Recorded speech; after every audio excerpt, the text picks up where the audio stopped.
Iran Israel युद्धाचा JNPA बंदरावरील शिपिंगवर देखील मोठा परिणाम झालेला पाहायला मिळतोय।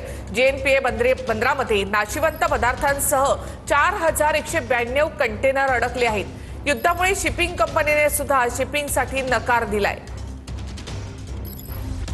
जो परिणाम आहे तो उरणच्या जेएनपीए बंदरात देखील आपणास पाहायला मिळत आहे। मी सध्या उरणच्या जेएनपीए बंदरात आहे। आपण पाहू शकतो की हेच ते कंटेनर आपल्याला पाहायला मिळत आहे। खरं तर युद्धामुळे इराणला जाणारे जे कंटेनर आहेत ते सध्या या ठिकाणी अडकलेले आहे। खरं तर 4192 जे कंटेनर आहेत ते सध्या या ठिकाणी अडकलेले आहेत। खरं तर शिपिंग जी सेवा ती सध्या बंद असल्याने या ठिकाणी कंटेनर मोठ्या संख्येने या ठिकाणी अडकलेले आहेत। त्यापैकी 4192 जे कंटेनर आहेत ते सध्या अडकलेले आहेत। त्यापैकी 1500 हे नाशवंत जे पदार्थ आहेत ते त्यात आहे। त्यात मच्छी असेल किंवा मांस असेल किंवा फळं असतील असे 1500 कंटेनर अडकलेले आहेत। या सध्या बंदरात आपण पाहतो की 4000हून अधिक जे कंटेनर ते सध्या अडकल्याचं चित्र आपल्यास पाहायला मिळतं।